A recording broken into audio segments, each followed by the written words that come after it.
베드로가 주의 이름을 부르는 자는 구원을 받는다라고 소개한 건 단순히 입으로 나는 예수님을 믿습니다, 예수님이 저의 구원자입니다 라는 것을 고백하는 걸 의미하냐는 거예요. 아니라는 겁니다. 베드로가 주의 이름을 부르는 자는 구원을 받는다라고 소개한 이 내용은 사실 구약 성경 요엘서를 인용한 장면입니다. 베드로의 고백이 아니에요. 요엘서를 인용하면서 했던 고백이에요. 요엘서의 본문을 볼까요? 요엘서 2장 32절입니다. 누구든지 여호와의 이름을 부르는 자는 구원을 얻으리니 이는 나 여호와의 말대로 시온산과 예루살렘에서 피할 자가 있을 것이며 남은 자 중에 나 여호와의 부름을 받을 자가 있을 것임이니라. 요엘이 예언한 메시아에 대한 그 예언 말씀의 일부입니다. 그럼 요엘이 말한 여호와의 이름을 부르는 자들은 누구입니까?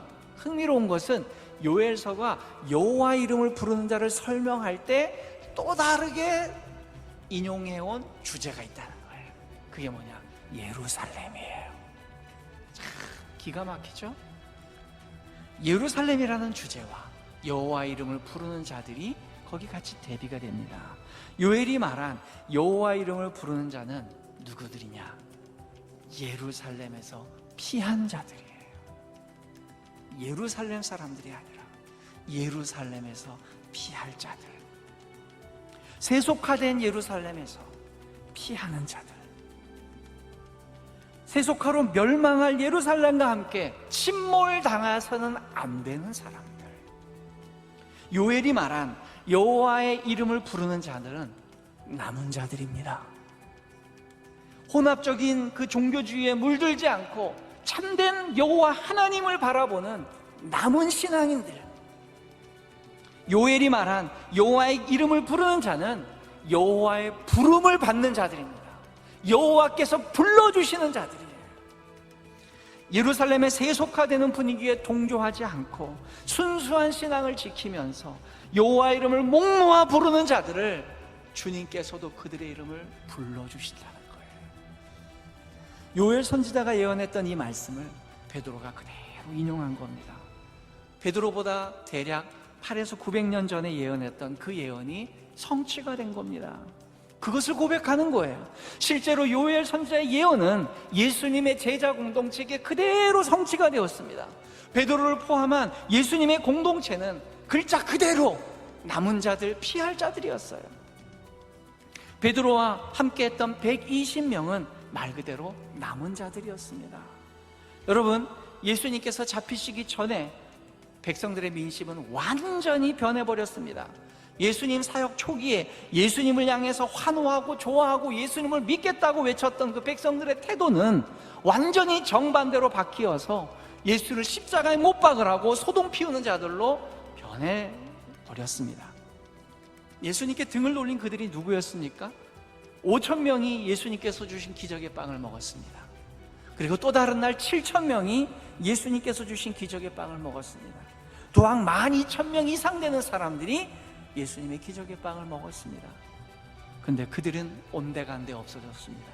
예수께서 종교재판에 회부될 때에 그의 곁을 지키고 있던 극소수의 사람들 외에는 모두 다 사라졌습니다. 도망쳤습니다. 그리고 남은 자들이 120명입니다. 기적의 빵을 먹은 12,000명 중에 1%도 안 되는 120명이 남았습니다. 그들이 요엘 선지자가 말한 여호와의 부름을 받은 자들이었고 그들에게 요엘 선지자가 예언했던 성령이 임하게 된 겁니다. 그들은 요엘 선지자의 증언처럼 예루살렘으로부터 피한 자들이에요. 그 세속화와 예수를 거절하는 그 분위기, 사회적인 온 분위기 속에서 그것을 거슬려 살고 있던 사람들이에요.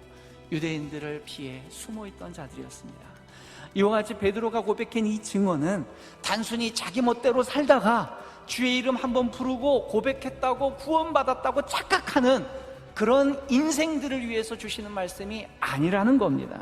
염치 없게 무임승차해서 구원을 받으려고 하는 그러한 값싼 은혜로 전락시키는 자들을 위한 그러한 보증 구절이 아닙니다. 그냥 인생 살다가 죽은 이후에 보험 하나 들지 않은 셈치고 주의 이름 한번 부르고 고백하고 고백기도 한번 했다는 사람들을 위한 고백이 아닙니다. 여기서 말하는 여호와 이름을 부른다는 것은 단순한 고백, 그 이상의 고백입니다. 요엘 선지자의 고백 이후로 1000년 가까이 되는 800~900년도까지의 이 긴 기간 동안 메시아에 대한 그리움을 잊지 않는 자들의 그 간절한 부르짖음입니다. 메시아에 대한 소망만을 붙잡고 그 당대에 자기의 모든 것들을 포기했던 자들의 부르짖음입니다. 진심으로 메시아를 기다리는 남은 자들은 예루살렘에 기반을 두기를 원치 않았습니다. 내 삶의 모든 인생의 기반이 썩어지고 세속화되고 종교화된 이 예루살렘에 두는 게 아니라 저는 예수님 나라에 기반을 두겠습니다. 메시아의 나라에 기반을 두겠습니다. 소원했던 자들이에요.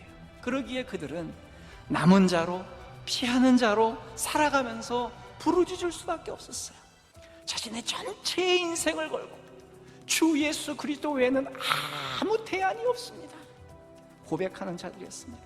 그렇기 때문에 그 고백을 했기 때문에, 그 고백을 붙잡았기 때문에 평생을 유리하는 자로, 나그네 같은 인생으로 쫓겨나고 배신당하는 인생으로 살 수밖에 없는 것입니다. 그렇게 남은 자로 살면서 주의 이름을 부르는 자들이 구원을 받는 겁니다. 세상으로부터 피한 자들이 살아가는 것이 예수의 이름을 부르는 것 외엔 소망이 없기 때문입니다.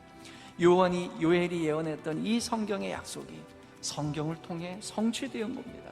그것이 베드로의 고백입니다. 아무리 세상이 지탄하고 손가락질해도 예수 외에는 소망이 없습니다 라고 고백하는 자들은 예수만을 바라봅니다. 그래서 더 남은 자들, 피하는 자들이 더 각광을 받는 겁니다. 사람들은 이러한 구속사적인 흐름과 고백에는 관심이 없습니다. 그저 주의 이름을 단순하게 부르기만 하면 구원을 받는다고 하는 값싼 은혜로 전락시키는 단순한 논리로 받아들이는 겁니다. 로마서 10장 12절부터 15절까지입니다. 유대인이나 헬라인이나 차별이 없음이라 한 분이신 주께서 모든 사람의 주가 되사 그를 부르신 모든 사람에게 부요하시도다. 누구든지 주의 이름을 부르는 자는 구원을 받으리라. 그런즉